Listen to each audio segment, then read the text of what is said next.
Iya, terima kasih banyak. Mohon doanya buat ibu aku ya. Sorry jadi nunggu lama teman-teman, mohon maaf. Bagaimana Alhamdulillah tagihan hari ketiga berjalan dengan lancar.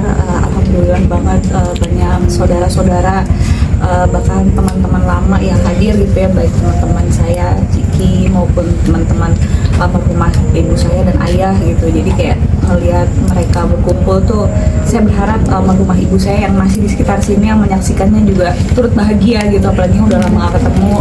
Tapi sekalinya ketemu ya, meskipun ya tahlilan gitu ya, baru ada yang meninggal, tapi paling enggak semoga aja bisa memperkuat tali silaturahmi gitu.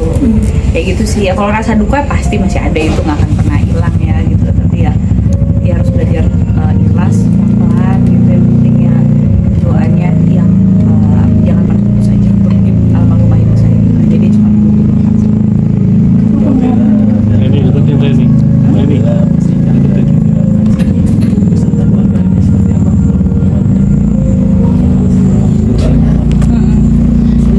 ya paling ya jalanin aja sih. Dengan kita berkumpul kan sebenarnya saling menguatkan ya, dibanding sendiri gitu. Kalau sendiri kan biasanya bawaannya jadi malah makin melo ya, karena kan yang namanya kehilangan tuh bukan hal yang mudah bagi siapapun gitu. Jadi ya dengan kumpul-kumpul kayak gini saya berharap rasa sedihnya pasti masih ada, cuma ada penghibur gitu, karena kita saling menguatkan gitu kan, kumpul terus kayak cerita dulu masa-masa mudanya gimana dari teman-teman kecil yang kita nggak pernah tahu, ternyata dia jahil juga gitu. Tapi kayak ya gitu rata-rata pada ngomong, kenapa ya Bel saya baru kesini lagi pas ibu udah nggak ada gitu, dulu kita kemana aja gitu. Jadi ya ini ya selalu saya omongin berulang-ulang. Jadi kayak kalau kalian masih ada waktu sama orang-orang tercinta, sibuk apapun tuh sempatkan waktu untuk bersilaturahmi sih, menurut saya itu penting banget sebelum nyesel ya. Nah nyesel datangnya belakangan. Kondisi ayah sendiri seperti apa, mungkin masih ini atau seperti apa? Kalau sedih ya pastilah sedih, kayaknya itu nggak akan pernah benar-benar hilang. Tapi hari ketiga ini insya Allah udah sedikit lebih stabil, meskipun ya kadang masih kayak rasa nggak percaya gitu, rasa pedihnya tuh pasti masih ada, cuman pelan-pelan kita ya mulai nyusun menata kembali emosi kita gitu ya. Kalaupun sedih nangis aja, tapi udah habis itu tetap apa yang melakukan apa yang harus dilakukan gitu ya. Habis ini kan habis tahlilan kan kita juga harus ngerapihin makamnya almarhumah ibu saya gitu, terus juga harus ada dokumen surat-surat yang diurus gitu, dan juga yang ngurusin penguburan kan juga ada biayanya gitu kan, yang harus kita pikirin satu-satu gitu. Jadi ya pelan-pelan harus kita beresin lah, termasuk beresin barang-barangnya ibu di kantornya, terus mungkin di rumahnya buku-bukunya yang segitu banyak tuh kita harus diskusiin mau diapain gitu. Yang jelas ibu saya kan orangnya semasa hidupnya kan suka sekali menebar manfaat kan, jadi saya pengen setelah dia meninggal pun amal-amal kebaikannya dia tuh bisa terus ngalir gitu, jadi bisa jadi amal jariah buat almarhumah ibu saya, pengennya gitu, sesuai dengan dia waktu masih hidup ya, selalu menyebarkan manfaat. Kita harus meneruskan perjuangannya gitu, dan untuk itu ya pelan-pelan kita harus bangkit lagi sama-sama, saya, Ciki dan ayah gitu. Kayak kita cuma tinggal bertiga doang. Tapi ini pertama kali banget gak sih ngelihat ayah seperti ini gitu, apa? Iya emang pertama kali saya juga pas ngeliat itu kayak waduh ternyata. Dan kadang tuh bakal mungkin tidak semua masyarakat ya, kadang ada orang-orang terdekat kita sendiri. Kemarin pas ngeliat ayah saya nangis, kayak kamu jangan nangis dong, lo tuh laki-laki, lo harus kuat gitu. Itu menurut saya kalau anak zaman sekarang ngomongnya kayak toxic masculinity ya, kayak kesannya kalau laki-laki tuh harus terus kuat, laki-laki nggak boleh nangis. Padahal kalau dipikir-pikir laki-laki kan manusia juga gitu. Kalau dia baru aja kehilangan istri tercintanya, orang yang menemani dia selama 38 tahun, kebayang kan koneksinya kayak gimana, tiba-tiba hilang gitu ya, syok lah. Siapa juga, saya juga anaknya juga shock gitu kan, ya nggak mungkin nggak nangis gitu. Jadi kayak laki-laki tuh nangis sih nggak masalah karena mereka manusia juga gitu. Jadi ya kalau saya sih tipikal anak yang ketika saya ngeliat ayah saya nangis, yuk kita nangis bareng yuk, karena apa yang lo rasain gue juga rasain kok. Jadi kita kayak let it flow aja. Kayak kalau misalnya Jadi kalau lagi pengen nangis, perlu nangis gitu. Terus kita juga nggak nangis terus kan, tapi ada saat-saatnya dimana kita butuh emosi itu untuk keluar gitu. Menurut saya sih ya nggak apa-apa, keluarin aja gitu. Saya selalu ya kita bertiga sih kayak we have each other ya, jadi ya harus kompak nih, kita harus saling menguatkan gitu. Jadi karena saya tahu ayah nggak bisa ngelewatin ini tanpa anak-anaknya, dan anak-anaknya juga nggak bisa ngelewatin ini tanpa ayah gitu. Gitu. Pasti terpukul lah gitu yang namanya laki-laki gitu kan, dan gak apa-apa kok kalau laki-laki nangis sampai kalau dia ngerasa tersakiti. Kalian juga manusia guys. Tapi kondisi kelihatan ayah sendiri Ayah tuh sebenarnya oke. Jadi tuh kemarin tadi tuh ada berita katanya bapak saya diinfus gitu ya. Bapak saya masih bisa jalan, berarti tadi juga tausiah dia ngomong. Cuman emang kan gimana ya, kondisi emosional dan mental psikis orang tuh beda-beda gitu. Ada yang ya kalau saya nggak punya pilihan, saya anak pertama, jadi ya ibaratnya bibir keluarga mau nggak mau saya lah gitu kan, sama adik saya kalau dia lagi bisa juga. Cuman kalau ayah saya tuh terlalu berat buat dia gitu, jadi kalau misalnya dia dipaksa ngomong, aku tahu pasti banyak banget yang pengen wawancara ayah, cuman dia juga butuh healing dengan masanya sendiri gitu.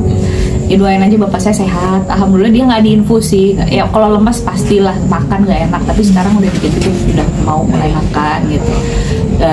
Tapi dia tidak diinfus, itu tidak sesuai dengan berita-berita yang kalian dengar gitu. Cuman emang untuk menghadapi wartawan sekarang bapak saya belum kuat, takutnya belum stabil emosinya. Jadi aku mohon maaf jika teman-teman nungguin belum dapat wawancaranya ayah, tapi aku minta dengan juga kerendahan hati pengertiannya juga, karena ayah butuh waktu untuk menyesuaikan keadaan ini gitu. Jadi kalau butuh apa-apa ya saya dan Ciki yang coba cover gitu aja. Semoga cukup mewakili suara keluarga.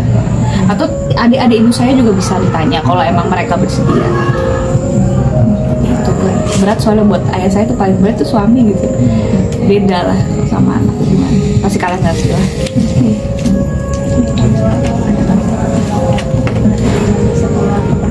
Iya. Itu sebenarnya ya emosional manusia sih ya. Ya memang manusia kalau lagi dikasih cobaan gitu tiba-tiba ya pasti ada saat-saatnya dimana dia merasa jatuh banget nih gitu. Pada saat lo jatuh banget pasti lo ngerasa kayak mau ngapa-ngapain nggak enak gitu. Gak usah nyanyi, makan aja kita nggak enak.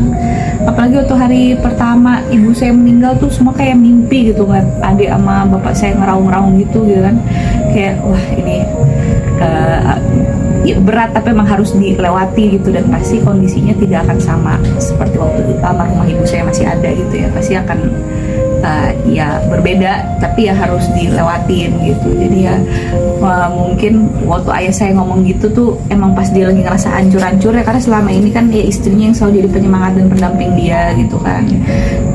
Wajar sih orang kalau lagi patah hati ngomong kayak gitu ya, cuman saya juga tahu yang namanya fase hidup manusia tuh ada naik turunnya. Capek ya, maaf ya sayang.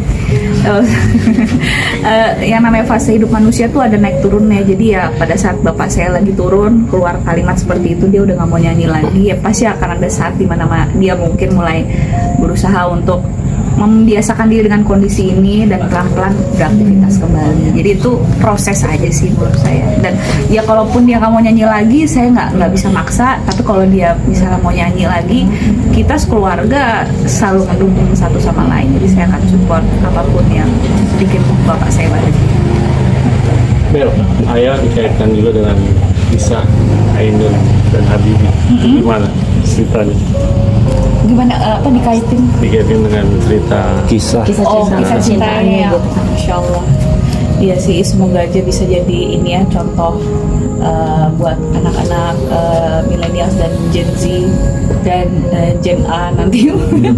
Buat ya maksudnya kalau emang bisa menginspirasi sih alhamdulillah ya. Jadi kayak kalau ada yang bilang cinta sejati itu nggak ada kok gitu. Ini buktinya benar-benar gitu kan, kayak selain Masya Allah bapak ibuku, terus yang Habibie sama Ainun gitu kan, sama terus ada Tante Widiawati sama Om Sofan Sofian, itu tuh menurut aku mereka pasangan yang luar biasa sih, karena nggak banyak yang bisa seperti itu, tapi ada orang-orang seperti itu gitu. Dan semoga aja bisa jadi contoh gitu ya buat kita semua, bahwasannya emang cinta sejati itu ada, karena emang bener nih contohnya nih gitu. Masya Allah banget, harus dijaga sih gitu. Bukannya tidak mungkin cinta sejati itu tidak ada.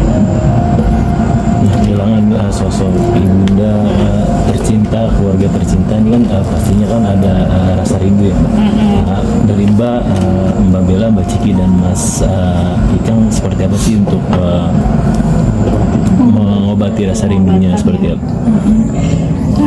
Gimana ya, pengobatannya ya saling menemenin satu sama lain sih, diajak ngobrol gitu. Dan alhamdulillah ayah tuh selalu ditemenin sama saudara-saudara dan teman-temannya sih. Jadi tamu juga alhamdulillah datang terus, sampai saya kadang nggak sempat mandi, nggak sempat makan. Sampai aku sama kalian juga aku nggak enak banget baru bisa nyamperin sekarang gitu, karena di dalam tuh kita nonstop diajak ngobrol sama orang dari saya kenal sampai nggak kenal. Kan kita nggak mungkin kayak ngelengos terus jauh kabur gitu kan, orang tuh harus diladenin. Saya ngerti itu, apalagi mereka udah jauh-jauh gitu.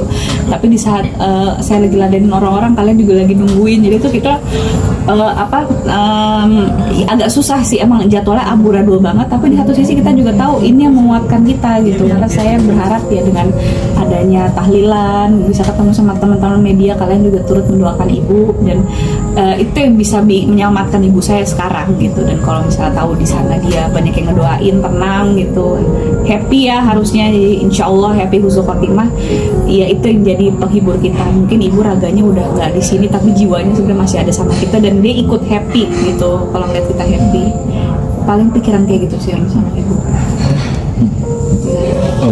Tadi Mbak juga sempat khawatir nih untuk piring kesayangannya ibu nih ya. Piring kesayangannya ibu almarhumah. Emang untuk barang-barang dari peninggalan almarhumah sendiri emang dijaga banget ya? Oh enggak, barang mbak ibu sih nggak cuma piring doang ya, kayak buku tuh ibu saya tuh banyak banget, kan dia suka sekolah kan, jadi buku-bukunya tuh banyak di atas gitu. Terus di maaf ya Mbak. iya nggak apa-apa. Terus juga di IBS tempat dia ngajar kan juga ada banyak barang-barangnya ibu yang di kantor gitu. Itu nanti harus kita pikirin gitu, apakah mau kita pakai tetap atau ada yang bisa disumbangin gitu, karena kan sebanyak itu barang kan nggak mungkin sesuai sama kebutuhan kita kan gitu. Jadi itu nanti hal-hal yang pelan-pelan harus kita pikirin dan putusin bersama-sama gitu sih. Bel, ada wasiat dari ibu masih buat Bella dan Ciki sebelum? Wasiat sih ya itu, waktu dia masih sehat, masih hidup, dia pernah minta untuk dikubur di tanah kusir, dan alhamdulillah udah kita terpenuhi. dengan bantuan teman-teman terdekat. Oke. Mengenai pasangan, kalian juga belum punya pasangan kan? Iya, doain aja ya Allah, itu siapa sih yang nggak mau ya kan? Ciki, Udah? Apa? Ini mau tiba-tiba masuk nih. Oke. Izin ya, aku Bawa kursinya. Ya nggak apa-apa. Aku kasihan dia sama kamu, sorry ya Beb. Iya, nanti banyak banget. hidup harus tertata. Iya, benar. Ibuku tuh semuanya tertata gitu, super disiplin gitu. Betul. Dan pesan terakhir sih yang gue lihat yang soal menjaga meja makan tetap hidup gitu. Oh iya. Karena kan kalau menurut ibu tuh kayak menurut ibu, dan emang bener sih, kalau meja makan hidup tertata bersih gitu, itu bisa mempererat tali di keluarga gitu loh. Anak-anak jadi ngumpul, terus kayak ibu tuh terakhir tuh pesan ke gue, Mbak, nanti kalau ibu udah nggak ada, itu toples diisiin ya pakai kerupuk putih, terus ini yang ayah suka kayak tempe gitu. Iya. Terus nanti kalau ibu nggak ada, siramin tanaman ya. Iya dong. Iya. Kayak gitu sih. Ya kan kita kalau dia masih hidup kan ngomong kayak gitu kan, apaan sih Bu gitu. Sebenarnya itu jadi wasiat tuh sebenarnya, pokoknya intinya kita harus ngurusin Rumah harus menjaga. Iya. Kebiasaan-kebiasaan yang gitu masih Pastinya sih. Pastilah. Ibu tuh rajin posting. Iya. Dia cukup senang bermain sosial media ya. Sekarang udah nggak ada postingannya lagi, kecuali orang lain yang posting. Iya. Bakal kehilangan itu sih, dan ibu tuh sering ngirim berbagi informasi dan lain sebagainya. Iya. Wah itu pas ibu meninggal, aku malah jadi ngeliatin chat-chat ibu lagi, ngirim-ngirim apa gitu. Iya. Iya.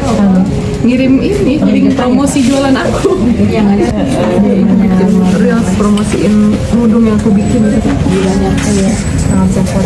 Wah, sangat support lah, luar biasa dengan caranya yang unik gitu ya. Ibuku tuh masya Allah banget. Aku cuma berharap kayak ya Allah, meskipun saya mungkin bukan anak yang sempurna gitu dan mungkin belum semua keinginan ibu saya tuh bisa saya wujudin, tapi semoga aja dia cukup bangga lah sama anak-anaknya dan dia tahu anak-anaknya tuh berusaha, itu aja. Itu bisa menjadi penolong ibu saya di alam barzakh ya, alam kubur. Jadi biar semakin banyak yang mendoakan ibu gitu, dan itu yang akan jadi penyelamat dia di sana. Jadi di kuburan tuh dia happy, bahagia karena ngerasa dia nggak sendirian.